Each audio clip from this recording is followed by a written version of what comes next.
Hello and welcome back to my channel, and thanks for joining me on my RuneQuest Classic Edition solo campaign. Bit of an interlude here. I'm going to do a bit of a just in between sessions and just give you a bit of an update on this particular solo campaign and a slight change of direction. I think I've had a bit of a think about the RuneQuest campaign.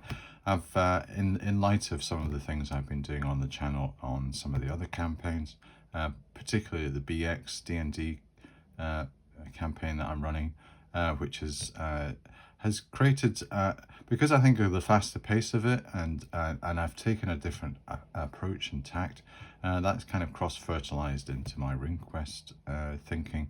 And also, I think the nature of the game itself and the way I've been presenting it, I've gone kind of theory heavy at the start, and I don't think that's maybe exactly the right way to be approaching the RuneQuest game itself. You know, when you think of it, the way that it's presented in the rulebook, it goes through a number of almost like learning steps as you go, and I'm just feeling that I need a bit more of that interactive vibe coming through.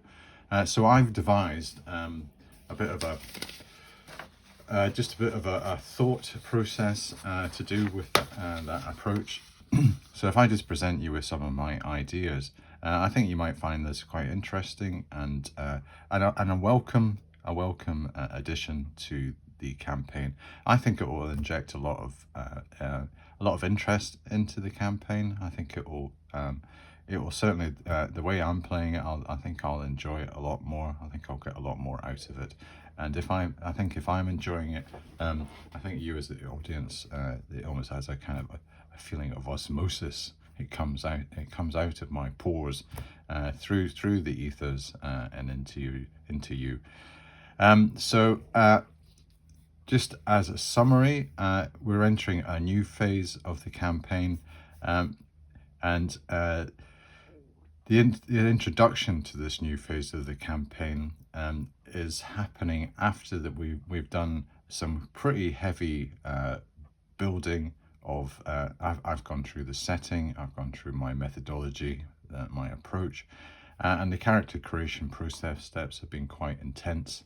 I've probably taken up about 4 videos, and I find them very enjoyable, but you know, they haven't, you know, they've created some pretty rounded characters, but there hasn't really been much playing or doing anything.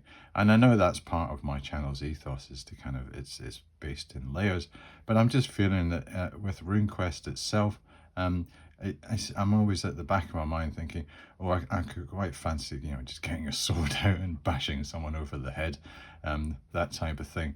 You know, I feel that I'm almost champing at the bit with this particular role-playing game to get in and at it. So hopefully this is a strategy to address that. So based on that yearning, I want to fully adopt an interactive solo gaming approach where we combine setting design with actual character role-playing. So music to my ears and hopefully to yours. I want a more interactive experience where I am designing the setting at the same time I am playing with my characters. This will be an iterative process with the objective of having an immersive, interactive and entertaining experience. So it's a win-win. I think we'll all enjoy that. I am looking forward to that. An iterative process, I'll be learning as I go. I have only got some very cursory guidelines based on one episode that I've done on my BX campaign, but based on the number of people that have liked that video and seem to have positive views, I think I'm potentially onto a winner there, and I thoroughly enjoyed the process myself. So more of that to come. So the inspirations for this approach that I'm adopting, I call this my Rurik concept. If we use my own terminology here, using the example of Rurik's saga. So in this tome, it begins with on page number 9, the saga of Rurik the Restless. Now we have these little grayed out areas where we go through just exactly how we generate Rurik stats, and there's lots of little stories as we go through. And it says, remember Rurik, checking the table against Rurik's rolled abilities, we find that his... And it's a nice little way to go through, and it is very interactive.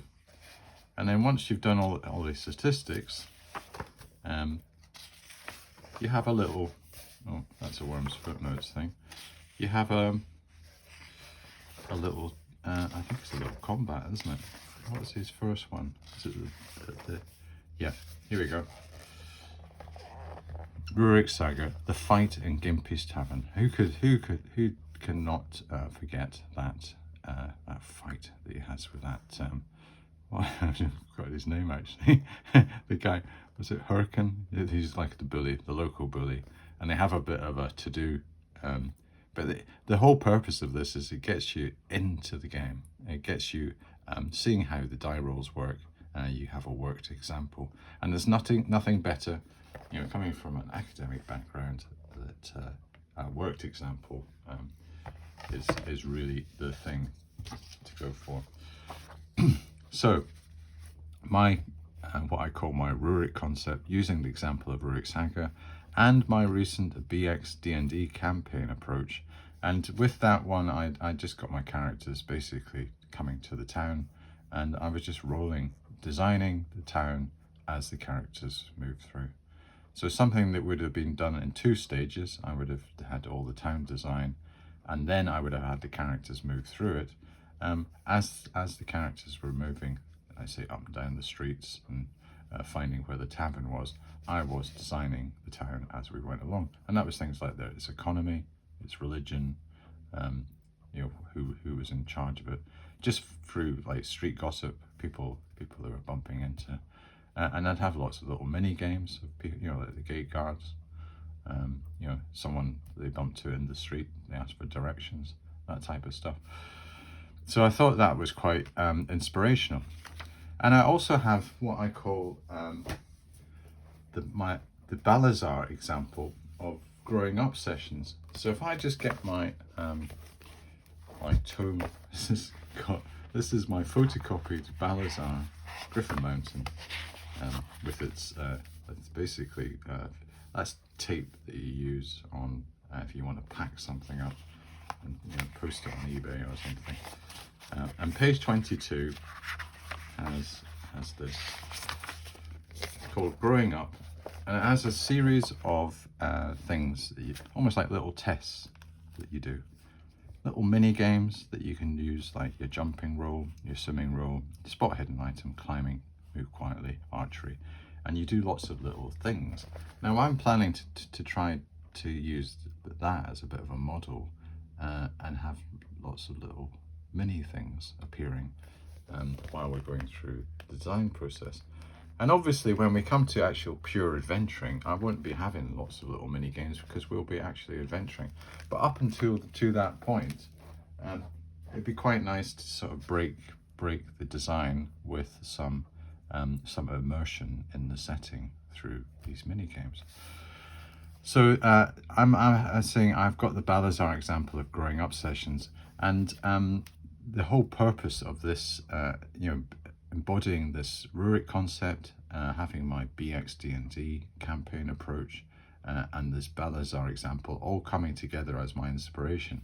It's to establish the relevance of the investment we have made in the character surface life stories by playing these out as mini games, demonstrations, and tutorials. So when we came to create our characters, these guys here, all 5 of them, we had some previous experience, noble life, like cultural background for our dwarf, Orson, foot barbarian, and the activities in the service history. And I made a note of all these things, and what I'm saying is I can maybe use them as little hooks for little bits of individual character stories, and play them out. Now you have to understand the context I bring them in, and I'm going to come to that. So this would be represent the characters relating their past life to each other, and we get a chance to run through a game which simulates this experience. So say, I think one of them, I think Ulvar the Barbarian, he had one where he was out in, he was out alone and he got lost in the wilderness. So that is quite a good story that he's probably relating as the roaring fire, and he's telling the rest of them. And we could actually play out that Ulvar's little story, how he maybe hid from the prowling beast, or he made he did some tracking and managed to find human footprints that managed him to lead them back to his tribe or something along that line. So this would I would actually formalize that into some form of quite a simple little mini game that would draw out things like skill rolls, and we could have a bit of fun with that. And as I say, it should be fun, but it will also demonstrate some rules on how these can be adapted to a video format. So it's part of the familiarization and learning. And I think I've said that, this RuneQuest is quite a reasonably complex set of rules. It might be quite a difficult thing to actually harness and actually present as a solo role-playing game. There's a lot of moving parts in here. There's like things like the character sheet. Individual character sheets are quite intense. There's quite a lot going on. We've got weapon statistics, we've got all this armor class stuff and hit location. There's a lot of things going on. And I'd have 5 of these guys on the go at once, and some monsters. So in terms, and actually having little icons to represent them, jumping about on the thing. I've got to get familiar with what's the best way to do that and how to present it on camera. So this could be part of that. It's almost like a learning process for me to do it effectively. And the way that I can get this embedded into the campaign will introduce interplaces which are deemed appropriate to see these incidents, such as when socializing in the tavern, when resting, or moving around the settlement and interacting with NPCs. So we might, the classic tavern situation is probably the most popular one, where one of the characters relates one of his old stories or her old stories, and I'm just saying that in case of Ulvar, he's probably got a few up his. He might want to not major too much on the fact that he's done a bit of dishonest stuff, but I think he got a good one for Valor. I think he was right. He was right in there. So he's got plenty of good stories to talk about. And of course, being a barbarian, he'll be really trying to ramp it up to 10 or 11 on the Richter scale of reputation.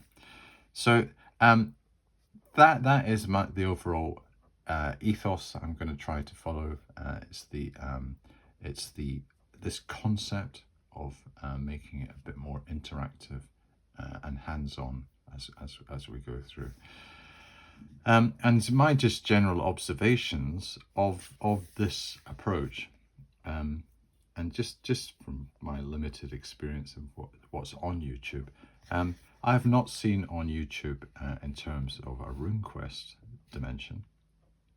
I have had limited look, and certainly haven't seen anything on the one I'm playing, Classic RuneQuest, and I've seen very little actually. Because I kept on thinking, well, surely there must be someone playing RuneQuest 2 on YouTube that I can, basically that's the sort of thing that I did with my AD&D and Traveller games. I looked at the Joy of Wargaming, and there was character NPC for AD&D, and there was a few others that I got inspiration from. And I could use them as kind of models, and they still have videos and they're still producing stuff. And I thought, well, surely there must be something for that for RuneQuest. And all I can see is some very, the modern version, and people quite professional ones where you've actually got gamers playing, but nothing really on the solo, apart from they seem to be very popular to do the actual the solo quest that is part of the new rule set, and I'm not really interested in, I almost want to do my own solo quest, if you see what I mean, and that's kind of what I'm designing here, which has got a bit of programming in it, as well as my own random type of input. So maybe that's what I am doing. I'm getting subconsciously some stimulation or inspiration from SoloQuest. I've never read SoloQuest. I don't really know what's in it. I'm just assuming it's like a programmed type of book that you go through, and say you go to option 25, and then that takes you to option 38, or that type of thing. A bit like one of these adventure books. I'm not saying that I'm just gonna have basically the what I've set out as my campaign, which will be using my solo mechanic, which is based on the low, medium, and high probabilities to key points, shaping the game randomly, so I can design it, but having a bit more kind of shape of what my direction is. So I've already designed some societies and cultures, and I really just want some fine tuning with this mechanic. And I'm hoping that instead of just me sitting down in a session and saying, right, I'm going to design the settlement today, and I'm going to go bang, bang, bang, bang, bang through all of this checklist, I am actually going to do it with my characters, and they're going to help me design the settlement by doing things in the settlement as we flesh it out. And that's basically what I've done for my BX one. So to get back, I've gone off tangent, but to get back to the YouTube observations, I could one of the things I was thinking about, and maybe this would be like drawing teeth, I'm not sure. We could, and I'm sure absolutely nobody would do this, would even. I thought we could actually sit down for one of the characters, and I could just be fill out the actual character sheet, physically creating the character sheet together. That's what I call it. Let's create the character sheet together. Now that everybody might go, oh no, you're kidding, Brian. We'd much rather you just go away, scribble away for the afternoon, generate the five character sheets, and come back with a finished product. Which I can do. I got a lot of enjoyment out of all my other character sheets that I've been doing.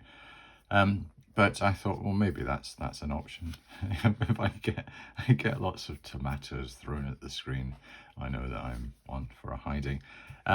The snippets of past events and service acting as flashbacks for us to use in a campaign and play out.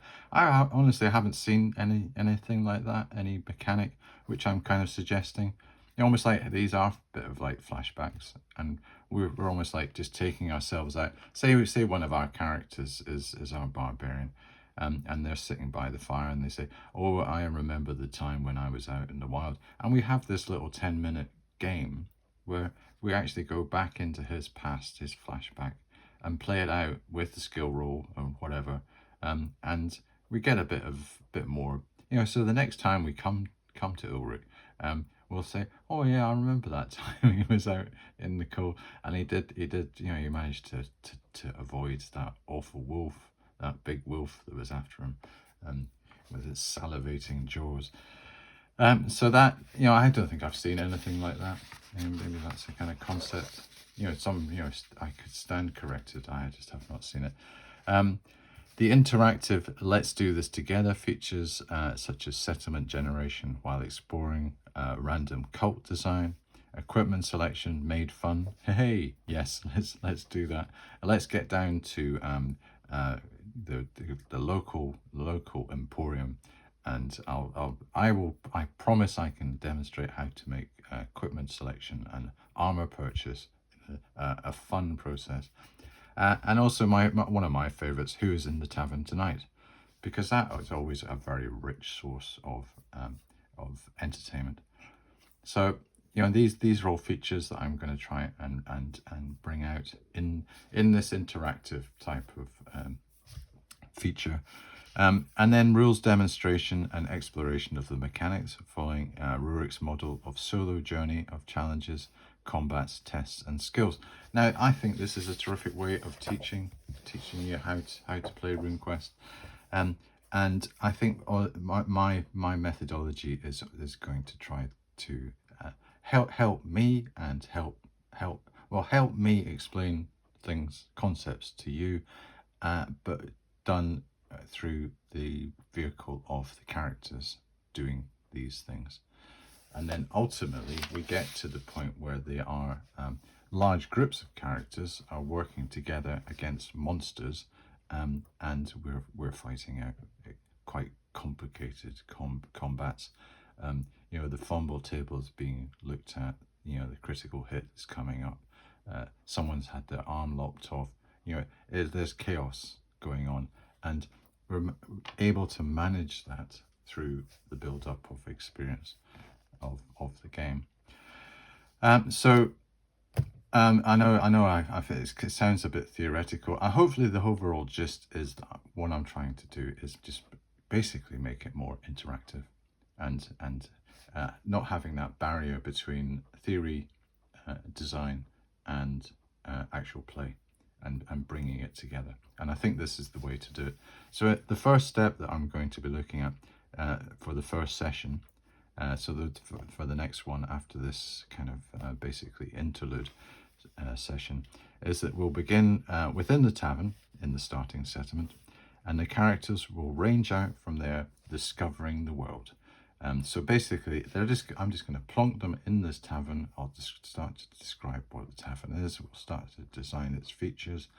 The characters will be interacting with the residents and the people in it, and we'll be finding out a bit more about the town roundabout. They'll go out and start exploring the town roundabout, and we'll be designing that town as we do it, and the inhabitants, and we'll commence adventuring in real time as we design the setting. So basically, I am designing in real time. And I'm also going to give a resume of the character profiles, the character sheets. I'm going to show each of the characters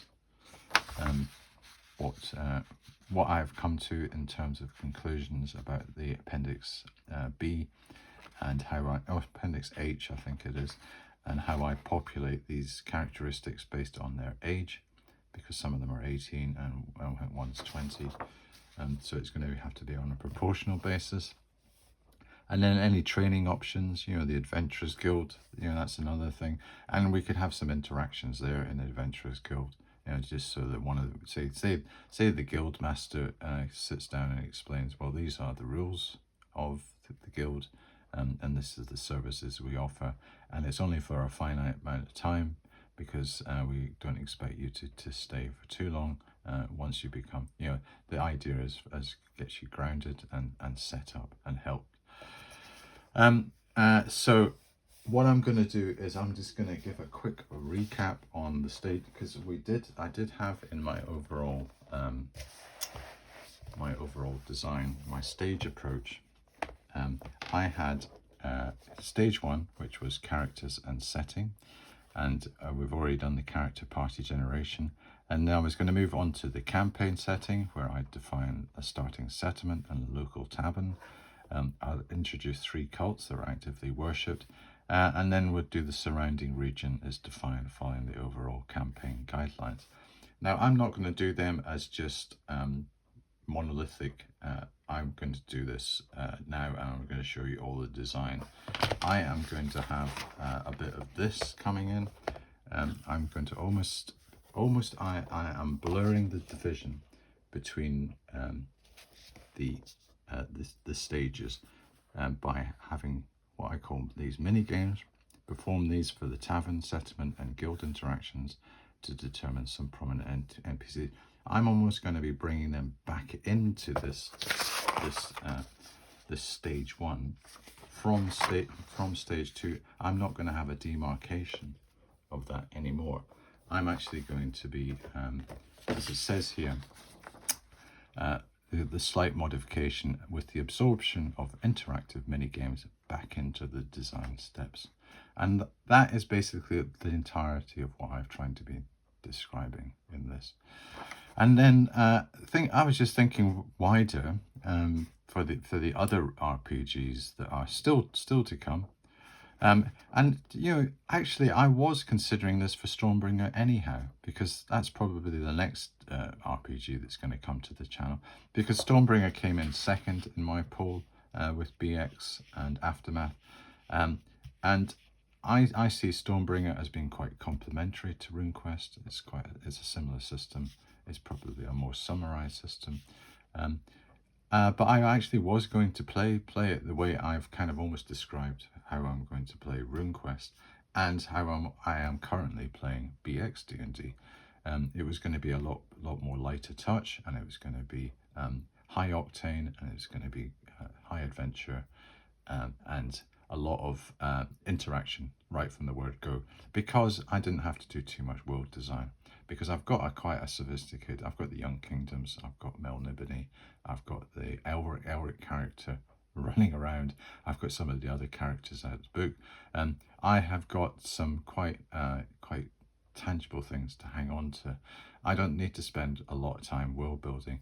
Maybe for some of the specific areas, like we're in a certain tavern, say in Il Moria or something like that, I would have to do a bit of setting design. But again, I was going to actually use this interactive approach to do that. So I don't see any change in Stormbringer. I would probably just say bring it on. That's what I was going to do. But for MERP and some of the other ones, so for Stormbringer, it's going to be for a party. I think for MERP, I was going to have a solo character, and that solo character would be the prominent person I would use, and he would have associates who would effectively be the surrogate party. But I would focus on the solo character. And again, I thought maybe an interactive one for the MERP one would be right down the street. But why not apply it for the other campaigns thereafter too? You know, why not for space opera? Why not for chivalry and sorcery? Why not for Aftermath? You know, I might even be able to get some play in before episode 20. So there you go. You know, that might. I think there is a bet on just now for how long it takes me to get to actually playing. I don't want someone to be out of pocket, but you never know. I have to have a think about Aftermath. How it does seem to be the kind of game that would suit that type of style, and you would base it on having one character who would be your lead character, and you could get quite embedded in that and quite rooted in that character and share his or her struggle in this blighted, awful world that he finds himself in. I think you'd feel a lot more personalization, and I think this interactive style would just be absolutely right up Aftermath street. And basically, all this talk about, oh, it's an awful clunky system and it's terribly convoluted and whatever, I think it would just thrive in that type of environment. Okay, well, I have gone completely off tangent because I'm talking about other role-playing games when I should be talking about RuneQuest. But I think the purpose of this episode, as I said, was to really just show you that I've had a bit of a thought about RuneQuest. I think it's a positive thought. I think this new phase will pay dividends.